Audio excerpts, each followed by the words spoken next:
Mount Etna on the eastern edge of Sicily is doing something most volcanoes never reveal so clearly. It isn't erupting or expanding. It is sliding. The volcano's entire southeastern flank is drifting toward the Ionian Sea, carrying forest villages and lava-scarred ridges with it. And the force pushing this massive structure is no longer rising magma. It is gravity. The shift is steady, measurable, and accelerating more than scientists once believed. No one can say when it will stop, but researchers agree on one unsettling truth. A volcano the size of Etna does not halt its own descent. Today we break down what drives this movement, what new research exposes, and what could unfold if part of the mountain finally fails. Mount Etna towers more than 300 meters above the Mediterranean, yet its foundations are far weaker than its silhouette suggests. Millions of years ago, the African plate began descending beneath the Eurasian plate. That collision melted the crust-supplied magma and built Etna layer by layer, but it also shattered the ground below. Instead of resting on firm bedrock, Etna sits partly on ancient marine sediments, soft layers that compress and shift under stress. Repeated eruptions have inflated the eastern flank, creating a steep slope resting on a fragile base. Picture heavy books stacked on a pillow rather than a table. The weight pushes outward, not just downward. Etna behaves the same way. Steep slopes, soft foundations, and constant eruptions set the stage for the slow-motion drift scientists are tracking now. The first hints that Etna had slipped before came from something enormous. On its eastern side lies a vast horseshoe-shaped depression called the Valle del Bove, 5 kilometers wide and 1 kilometer deep. It wasn't carved slowly. It marks the aftermath of a catastrophic flank collapse tens of thousands of years ago. Offshore scientists have mapped huge debris fields scattered across the sea floor. These aren't random boulders. They are the remains of ancient landslides where parts of Etna slid into the Ionian Sea thousands of years ago. Together, the valley on land and the rubble underwater tell a clear story. Etna has failed before, and it can fail again. Yet until recently, researchers didn't know whether today's movement was driven by magma or by something far more concerning. That answer arrived through a groundbreaking experiment. Between 2016 and 2018, scientists placed underwater acoustic sensors across Etna's submerged flank to measure how the seafloor itself shifted. In May 2017, the instruments detected a slip of 4 centimeters over 8 days. No eruption, no earthquake. Just movement. That single event transformed scientific thinking. The data showed that Etna's southeastern flank, both on land and underwater, is sliding as one massive block, and the force behind it is not internal pressure. It is gravity acting on an unstable slope. Since that discovery, monitoring has expanded dramatically. High-precision GPS stations now track subtle shifts across the surface. Radar satellites measure terrain changes down to millimeters. Ocean floor sensors record motion along the submerged fault system, and together they reveal a pattern. After major eruptions or seismic swarms, the flank tends to accelerate slightly. These bursts of movement are small, but they show how sensitive the system is, how a single pulse of magma or a moderate earthquake can nudge the entire slope forward. From 2021 to 2024, after a series of powerful eruptions, scientists documented renewed deformation near the summit and along the eastern slope. Small earthquakes rippled through the region, and radar data suggested minor accelerations along the underwater fault tied to ancient collapses. Then in the summer of 2025, Etna produced a sequence of explosive eruptions with high lava fountains and dense ash plumes. In the weeks that followed, seismic activity persisted and instruments recorded increased strain in the very sector already sliding. These signals don't point to an immediate collapse, but they confirm one thing.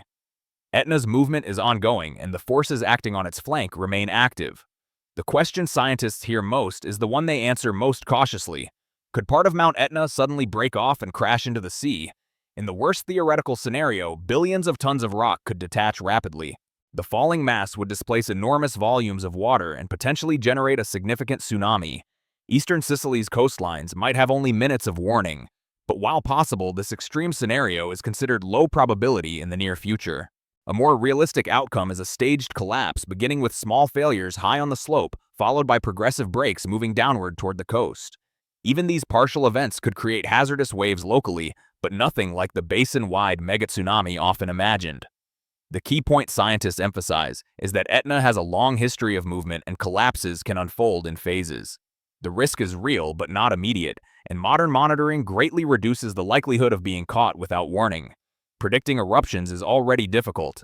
Predicting gravitational collapses is even harder. Volcanic activity often gives clear warning signs: gas spikes, tremors, magma intrusions.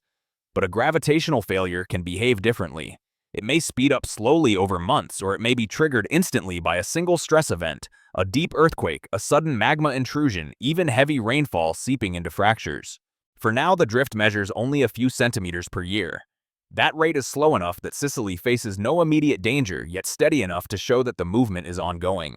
And once a slope begins sliding under its own weight, reversing that process is nearly impossible. Scientists describe Etna as dynamically stable, not safe, not static, simply maintaining its shape for now. The challenge is that tectonic forces operate on scales far beyond human lifetimes. A collapse could be centuries away, or it could begin within a single lifetime, and even a partial failure could carry serious consequences. Mount Etna is now one of the most intensely monitored volcanoes on the planet.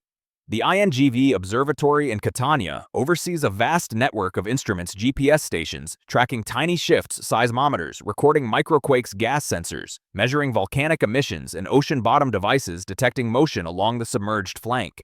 Together they produce a nearly continuous stream of data. If the sliding flank were to accelerate sharply, scientists would detect the change quickly. But even with all this technology, prediction has limits. A sudden acceleration might provide only a short window of warning. That is why European research teams continue refining hazard models, emergency plans, and early warning thresholds. The goal is not to remove uncertainty, which is impossible. The goal is to understand Etna well enough that authorities can act decisively if the mountain's behavior shifts. For thousands of years, Mount Etna has shaped Sicily's landscape and culture. Its eruptions have enriched the soil, drawn communities to its slopes, and built new terrain layer by layer. But the same forces that create those benefits also drive its instability. The ongoing drift does not guarantee a dramatic collapse. In fact, the most likely future is a continuation of what we see today: slow movement, periodic adjustments, and eruptions that reshape the volcano piece by piece. Yet geological systems do not follow predictable schedules.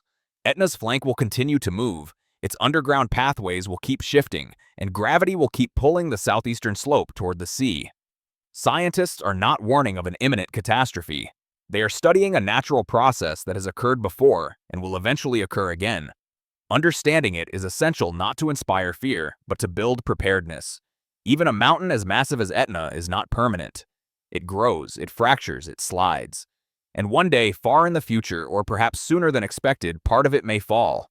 Until then, researchers watch Etna inch by inch, knowing that even the slowest motions can matter the most. In the end, Etna's story is not one of imminent disaster, but of relentless natural motion. The volcano is a living geological system shaped by deep tectonic forces and sculpted by gravity acting over millennia. Its southeastern flank will keep sliding, its slopes will continue to deform, and its eruptions will slowly rebuild what movement tries to pull apart. Scientists cannot predict the exact moment when a major failure might begin, but they can observe every subtle shift, every tremor, every deformation, creating a clearer picture of how the mountain responds to stress. Etna reminds us that even the most imposing landscapes are temporary arrangements of rock and pressure. What appears solid is always in motion. What seems eternal is constantly changing. And the key to living safely beside such a giant is not certainty but vigilance. By studying the volcano's slow descent and understanding the forces behind it, researchers hope to ensure that when Etna's future shifts again, as it inevitably will, people will be ready.